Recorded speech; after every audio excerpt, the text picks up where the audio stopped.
So hello guys, welcome to Destination Defense. So guys, in today's video, we will discuss the strategy to crack CBS 2023. तो हम पूरी strategy discuss करेंगे, कौन सी books follow करनी है, हम सारा डिस्कस करेंगे आज की वीडियो में। और उससे पहले मैं आपको बताना चाहूंगा कि हमारा जो टेलीग्राम चैनल है डेस्टिनेशन डिफेंस, उसको आप फॉलो करें। वहाँ पे आपको पूरा स्टडी मटेरियल पीडीएफ्स आपको प्रोवाइड किए जाएंगे, जिससे आपकी प्रिपरेशन अच्छी हो सके और आपके जो भी डाउट्स हैं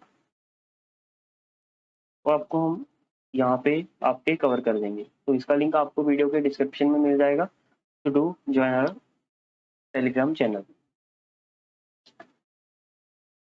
तो गाइस, आपका जो CDS 1 2023 होगा वो आपका होगा 16 अप्रैल को। तो आपके पास अप्रॉक्स 6 to 7 मंथ्स है, कंप्लीट 7 मंथ्स नहीं है, 6 to 7 मंथ्स है आपके पास। और इनफ टाइम है आपके लिए ये प्रिपरेशन करने के लिए। तो आपका जो एग्जाम होता है उसका फर्स्ट पेपर गाइस जो होता है वो होता है इंग्लिश का, 120 क्वेश्चन, 100 मार्क्स। फिर होता है GS, same 120 question of 100 marks. फिर होता है आपका मैथ्स का, इसमें आपके 100 क्वेश्चन होते हैं ऑफ 100 मार्क्स। तो अभी हम देखेंगे कि आप कैसे इन सब्जेक्ट्स में अच्छा स्कोर कर सको, ताकि आपका जो कट ऑफ है उसको आप इजीली क्लियर कर सको। और उससे सेफ स्कोर करना है हमको। हमको सेफ स्कोर करना है कि हमें कट ऑफ की कोई टेंशन ना हो, हमारा एग्जाम आराम से क्लियर हो। तो चलिए अभी डिटेल में देखते हैं। जैसे कि आपका GS है, इसमें इसके अराउंड आपके 15 क्वेश्चन आते हैं। पॉलिटी के भी अराउंड 15, साइंस की वेटेज ज़्यादा है तो इसके 25 to 30, हिस्ट्री के भी 15 अराउंड, इकोनॉमिक्स के भी 15, 10 to 15, करंट अफेयर्स भी आपके 15 to 20 आ जाते हैं। तो इसमें से आप देखा जाए तो आपको अभी देखना है कि आपका कौन सा स्ट्रॉन्ग पार्ट है और एग्जाम की रिक्वायरमेंट के अकॉर्डिंग किस में आप अच्छा स्कोर कर सकते हो। ट्रेंड के अकॉर्डिंग क्या, कौन से सब्जेक्ट्स की क्या रिक्वायरमेंट है, तो हम वैसे स्ट्रेटेजी बनाएंगे। तो इसमें अगर हम देखें तो जियो, पॉलिटी और साइंस, ये काफी इंपॉर्टेंट है, क्योंकि इसमें स्कोर करना काफी इजी है। इसके टॉपिक्स आप इजीली कवर कर सकते हो जो आपके एग्जाम में आते हैं, और आप इसमें श्योर शॉट पूरे 100% क्वेश्चन अटेम्प्ट कर सकते हो। और इसके प्रिपरेशन में भी आप इजीली सारे टॉपिक्स कवर कर सकते हो। और उसी के साथ ही करंट अफेयर्स, ये इंपॉर्टेंट है, ये आपके लिए गाइस श्योर शॉट मार्क्स हैं करंट अफेयर्स में, क्योंकि आप करंट अफेयर्स बहुत इजीली कर सकते हो। और आपके CDS में बहुत नॉर्मल से करंट अफेयर्स आते हैं आपके, तो आप आराम से उसको कवर कर सकते हो। अभी क्वेश्चन जैसे, उससे पहले बताऊंगा कि जैसे जो हिस्ट्री होगी, इसको हमने क्यों इम्पोर्टेंट में नहीं रखा, क्योंकि गाइस इसका जो सोर्स है ना, तो वो हमेशा चेंज होता रहता है और इसको कम्प्लीटली कवर करना भी काफी डिफिकल्ट है, क्योंकि काफी वास्ट सिलेबस है, तो इसको आप 100% कभी नहीं कर सकते। तो इसीलिए हम इसको स्किप नहीं करेंगे, इसको हम सिलेक्टिव पकड़ेंगे, ताकि आप इससे क्वेश्चन बन जाए अच्छे खासे, इससे भी मार्क्स आप दोनों से मिला के उठा लो। तो जियो हो गया, तो इसके लिए आपको कौन सी बुक्स फॉलो करनी पड़ेंगी। तो इसके लिए NCERT ही फॉलो करनी है आपको, इसी में से क्वेश्चन आते हैं ऑफ क्लास 11-12। प्लस करनी है आपको GC लॉन्ग। GC लॉन्ग आपको फॉलो करनी है। सिलेक्टिव टॉपिक्स हो गए जो आपके, क्लाइमेटोलॉजी हो गया, फिर उसके बाद क्लाइमेट्स ऑफ द वर्ल्ड हो गए आपके, इंटीरियर ऑफ द अर्थ हो गया, अर्थक्वेक हो गए। तो ये सारे कुछ टॉपिक्स है जो आपको इसमें बहुत अच्छे से मिल जाएंगे। फिर मोस्ट जो इम्पोर्टेंट इसमें टॉपिक है वो है लैंड फॉर्म्स का, तो इसमें से श्योर शॉर्ट क्वेश्चन बनता ही बनता है। और उसी के साथ ही क्लास 11-12 कवर करनी है आपको। तो इससे आपके जितने इंपॉर्टेंट टॉपिक्स आते हैं, जैसे इंडियन रिवर सिस्टम हो गया, माउंटेन सिस्टम जितना भी है हमारा इंडिया का, फिजियोग्राफी हमारी इंडिया की, उसके बाद longitude latitudes, wind system, local winds, फिर उसके बाद रेनफॉल, क्लाउड्स, फिर उसके बाद क्लाइमेट्स ऑफ द वर्ल्ड हो गए, उसके बाद earthquake, interior of the earth हो गया, फिर एग्रीकल्चर हो गया, सॉइल्स हो गया, ट्रांसपोर्टेशन हो गई, और हमारी जो ह्यूमन ज्योग्राफी है। तो ये सारे कुछ इंपॉर्टेंट टॉपिक्स हैं, इसी में से क्वेश्चन आते हैं। चाहे आप चेक भी कर सकते हो अपने पुराने PYQs में, तो इसी में से क्वेश्चन आएंगे, ये जो मैंने टॉपिक्स बोले हैं आपको। उसके बाद पॉलिटी के लिए आपको फॉलो करनी है लक्ष्मीकांत।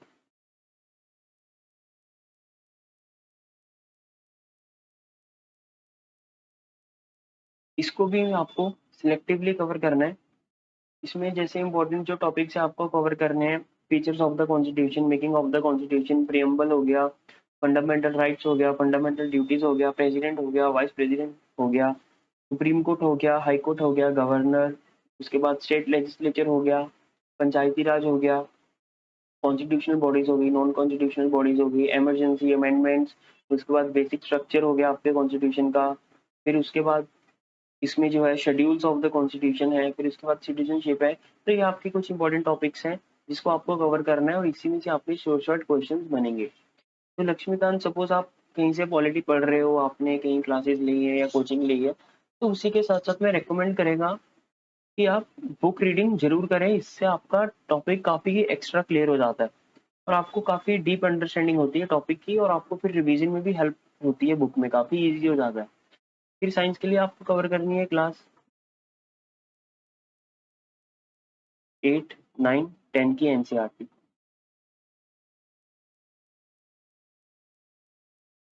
आपको इसको नहीं छूना है, 11 12 को। 90 95% क्वेश्चंस आपके 8, 9, 10 से बन जाएंगे। यही इंपॉर्टेंट है आपके एग्जाम के लिए। उसके बाद आती है हिस्ट्री, ये भी काफी वास्ट है, काफी सोर्सेज है इसके, बट हमें यही पकड़ना है, NCERT class 6 to 12। Plus modern history के लिए आप साथ में यूज करेंगे स्पेक्ट्रम। इसके अलावा आप कोई इधर उधर बुक्स मत देखिए आईएएस वगैरह की, तो वो आपके काम नहीं आएंगी और आप इतना ये एग्जाम के लिए उसकी जरूरत भी नहीं है। इकोनॉमिक्स आप एनसीईआरटी कवर कर सकते हैं, और उसी के साथ में सपोज आपको यूट्यूब में वीडियोस जो होती हैं, तो आप वहाँ से भी इकोनॉमिक्स के इंपॉर्टेंट टॉपिक्स कवर सकते हैं, और हम भी आपको इसके इंपॉर्टेंट टॉपिक्स कराएंगे, आप उसको कवर कर लेना। तो उसके आपके इंपॉर्टेंट जो क्वेश्चंस होंगे, शॉर्ट शॉर्ट क्वेश्चंस आपके बन जाएंगे। फिर करंट अफेयर्स आप कोई भी अच्छी मैगजीन एक फॉलो कर सकते हो। काफी सारी मैगजीन होती है, मैं नाम नहीं लूंगा इंस्टीट्यूट्स का, आपको पता ही है। तो आप सारी अच्छी मैगजीन्स को फॉलो कर सकते हो। सपोज आप न्यूज़पेपर पढ़ रहे हो, तो उसमें भी आपको करंट अफेयर्स की नॉलेज मिलेगी, प्लस मैगजीन कोई भी। अगर आपको ये नहीं पढ़नी है तो आप हमारी क्लासेस को फॉलो करना, हम आपको पूरा करंट अफेयर कवर कराएंगे। जितने मंथ्स का भी आपको इसमें चाहिए होगा, 6 मंथ्स का, वो हम कवर करेंगे। आपका सपोज अप्रैल में एग्जाम है, तो अप्रैल के करंट अफेयर्स आपको नहीं करने और मार्च के भी नहीं करने। उससे पहले जितने भी 6 मंथ्स के हैं वो हम सारे कवर करेंगे और उसी में से क्वेश्चन आएंगे। अब इसी के साथ ही जो है ये, इसके बिना कुछ नहीं होने वाला, इसको तो आपको देखना ही देखना है। ये आप आपकी टॉपिक कवरेज में सपोज अंडरस्टैंडिंग में हेल्प करेगा। फिर उसके बाद जो आप पढ़ रहे हो वो आप ठीक पढ़ रहे हो कहाँ से पता कर सकते हो, तो पीवाईक्यू से पता चलेगा। तो ये काफी इंपॉर्टेंट है पीवाईक्यू, इसको तो आपको पकड़ना ही पकड़ना है। तो ये सब करके आप, ये स्ट्रेटेजी से आप आराम से इतने मार्क्स आप इजीली ला सकते हो, अगर आप अच्छे से ये इसमें अपना टाइम देते हो और आप ये स्ट्रेटेजी से अच्छे से पूरी कॉन्सेंट्रेशन से पढ़ते हो, तो आप आराम से 50 to 60 प्लस ला सकते हैं इजीली। नेक्स्ट चलते हैं अभी इंग्लिश पे। गाइस, इंग्लिश में जो मेन पार्ट आता है वो है आपका ग्रामर का, जिसमें आपके 40 to 50 क्वेश्चन आते हैं जो कि रूल बेस्ड होते हैं, जिसमें ग्रामर के रूल्स लगते हैं। फिर नेक्स्ट जो आता है वो आपकी रीडिंग एबिलिटी होती है, इसमें भी अराउंड 50 क्वेश्चन आते हैं। इसमें जो जो भी होता है हमारा, रीडिंग कॉम्प्रिहेंशन हो गया, S1 S2 हो गए, फिर वर्ड रीअरेंजमेंट हो गया, सेंटेंस रीअरेंजमेंट हो गया, तो वो सारा आपका रीडिंग एबिलिटी का पार्ट है। उसके बाद आती है वोकेबलरी, इसमें सिनोनिम्स हो गए, एंटोनिम्स हो गए, इडियम्स एंड फ्रेजेस हो गए, ये सारा आपका आ जाता है वोकैब में। तो शुरू अभी स्टार्ट करते हैं अभी हम ग्रामर से। इसको आपको क्या करना है कि आपको ग्रामर ग्रामर के रूल्स आने चाहिए। अगर आपको रूल्स आते होंगे तभी आप उसको क्वेश्चन में अप्लाई करोगे, स्पॉटिंग द एरर्स में, या आपका पार्ट्स ऑफ स्पीच हो गया, या फिल इन द ब्लैंक्स जो आती हैं ग्रामर बेस्ड, तो उसी से आप ये क्वेश्चंस कर सकेंगे और आप इजीली ये कवर कर सकते हो। आपके 50 to 40 क्वेश्चंस आराम से बन जाते हैं ये टॉपिक से।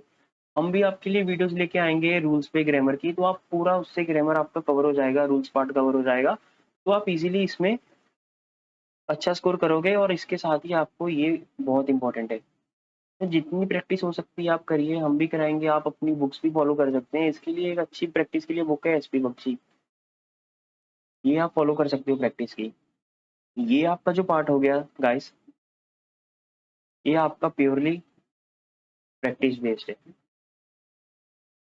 आप पीवाईक्यूज पकड़िए, इसके सारे कंप्लीट करिए। उसके बाद खत्म होने पे आप जो भी बुक आप फॉलो कर रहे हैं आप उसमें से प्रैक्टिस करिए इसकी। आप अगर अभी से 3 to 4 5 मंथ्स प्रैक्टिस करेंगे ना, एग्जाम में आप इजीली आराम से कॉम्प्रिहेंशन वगैरह इजीली आपके लिए इजी होगा, ये आप इजीली स्कोर कर सकोगे। उसके बाद वोकैब भी आप अभी से रोज सुबह 10 वर्ड करने स्टार्ट कर दीजिए। रोज आप न्यूज़पेपर से या फिर जो बुक आती है word power made easy, red colour की बुक आती है, इसको आप फॉलो कीजिए। डेली की डेली 10 वर्ड्स कीजिए आप। आपके पास अभी 6 to 7 मंथ्स है, आपके पास पूरे इनफ वर्ड्स हो जाएंगे आपके एग्जाम के लिए, और आप वोकैब में काफी अच्छे हो जाएंगे। हम भी वोकैब के लिए आपके लिए डेली वर्ड्स लेके आया करेंगे, तो आप भी वहां से भी आप कवर कर सकते हो।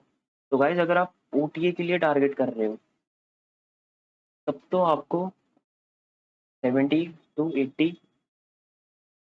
आप इजीली इसमें स्कोर कर सकते हो, और आपके लिए ये मिनिमम स्कोर है अगर आप ओटीए के लिए कर रहे हो। इससे कम अगर आप लेके आते तो आपका कट ऑफ तो काफी फिर मुश्किल में हो जाएगा क्लियर होना। तो इसीलिए आपको ये तो करना है। तो उनकी बात अलग है जिनका मैथ्स अच्छा है, तो इसमें उनके सपोज अराउंड 60 भी आते हैं ना, तो उनका कोई काफी इतना डिफरेंस नहीं पड़ता उनके लिए, क्योंकि उनके मैथ्स में काफी अच्छा स्कोर होता है।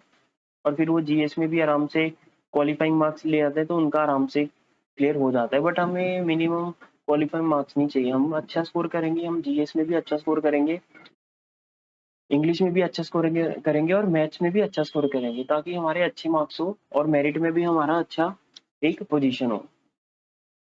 तो ये थी हमारी इंग्लिश का पार्ट। नेक्स्ट आता है मैथ्स। इसमें अगर आपका मैथ्स अच्छा है तो ये आपके लिए सीडीएस में एक बहुत बड़ी एडवांटेज है, क्योंकि यही एक ऐसा सब्जेक्ट है जिसमें आप 100% स्कोर कर सकते हो। मैथ्स में आपको मेनली फोकस करना है एडवांस मैथ्स पे, मेन फोकस इसी में होना चाहिए, क्योंकि एरिथमेटिक से आपके 5 से 6 क्वेश्चन ही बनेंगे। तो इसीलिए आपका जो मेन फोकस है वो ये होना चाहिए। अगर आप मैथ्स काफी अच्छा है तो आप अभी जितना रिमेनिंग टाइम है रोज उसकी प्रैक्टिस करिए, जिसमें आपकी वीकनेस है उसको आप देखिए। अगर आप अभी स्टार्ट कर रहे हो, आपके बेसिक्स क्लियर नहीं है, तो आप अभी 3 to 4 मंथ लीजिए, उसमें आप ये पूरा आप सिलेबस खत्म करिए। उसके बाद रिमेनिंग 2 से 3 मंथ्स जो प्रैक्टिस करनी है आपको, जितनी प्रैक्टिस करोगे उतना आपका स्कोर अच्छा होगा। तो इसलिए लास्ट के 1 मंथ ऐसा नहीं होना चाहिए आप सिलेबस ही खत्म कर रहे हो, तब आप प्रैक्टिस फिर कब करोगे। अगर आपके पास प्रैक्टिस ही नहीं है तो आप 100 क्वेश्चंस नहीं कर पाओगे एग्जाम में। तो इसीलिए हमारा टारगेट होना चाहिए कि हमें एग्जाम में 90 to 100 क्वेश्चंस तो श्योर शॉट अटेम्प्ट करने ही करने हैं। तभी आप इसमें अच्छा स्कोर ला पाओगे, और आपके मैथ्स में अराउंड मिनिमम 70 to 80 होने ही पड़ेंगे। अगर आपके ये होते हैं ना तो आपका कट ऑफ नहीं कोई रोक सकता, अगर आप जीएस और इंग्लिश भी क्वालिफाइंग और ठीक ठाक उसमें मार्क्स ले आते हो। अगर आपका वीक है, अगर अच्छा है तो आप उसमें भी अच्छे मार्क्स ला रहे हो, तो आपका स्कोर तो फिर काफी अच्छा हो जाएगा। तो इसीलिए हमें मेन फोकस करना है इस पे कि प्रैक्टिस अच्छी हो और अच्छे सारे क्वेश्चंस कर सकें। तो आप डेली आपकी रूटीन क्या हो सकती है, आप मॉर्निंग पहले न्यूज़पेपर से स्टार्ट करिए। अगर आप पढ़ना चाहते हो मैं बोलूंगा कि आप पढ़िए, क्योंकि काफी हेल्पफुल होगा आपके इंग्लिश के लिए, आपकी करंट अफेयर्स के लिए, आपकी स्पीकिंग के लिए। तो ये बहुत ही एक अच्छा सोर्स है। उसके साथ ही आप वोकैब की करिए मॉर्निंग, आपकी वो न्यूज़पेपर से कवर हो जाएगी, या जहाँ से भी आपको, जैसे मैंने जो बुक बताई आप वहाँ से कवर कर सकते हो। तो डेली 1 घंटा इसको दीजिए मॉर्निंग, 1 से 2। उसके बाद आपको अभी स्टार्टिंग में इंग्लिश के लिए 2 से 3 आवर्स देने हैं डेली और इंग्लिश, और फिर जीएस में भी आपको 3 से 4 आवर्स देने हैं। और जीएस। और जीएस में आप अभी अगर आप ओटीए के लिए कर रहे हो तो आपको 2 सब्जेक्ट्स लेके चलना है एक साथ जीएस के। 2 सब्जेक्ट्स ले रहे हो, ये 2 खत्म करके फिर नेक्स्ट 2, फिर उसके बाद आपको रिवीजन।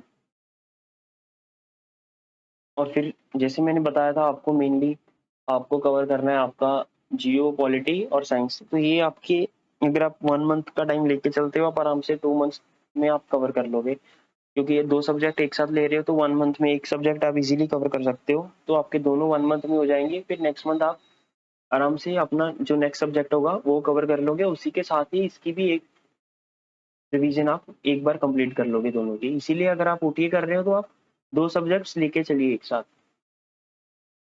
और अगर आप कर रहे हो आईएमए, आईएनए या ईएफए के लिए तो आपका फिर मैथ्स पार्ट भी होगा। तो उसको आपको 3 to 4 आवर्स तो देने पड़ेंगे प्रैक्टिस के लिए और सिलेबस कवर करने के लिए डेली।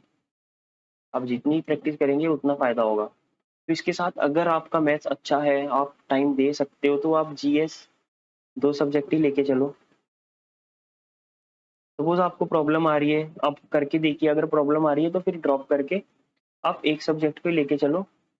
बट मेक श्योर कि आप उसको 30 डेज से ज़्यादा ना लें एक सब्जेक्ट को कंप्लीट करने में। आप इजीली 30 डेज में आराम से कवर कर सकते हो। तो इसीलिए ये आपको ध्यान रखना है।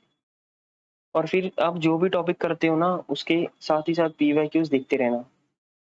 इससे आपका आधा काम आसान हो जाएगा।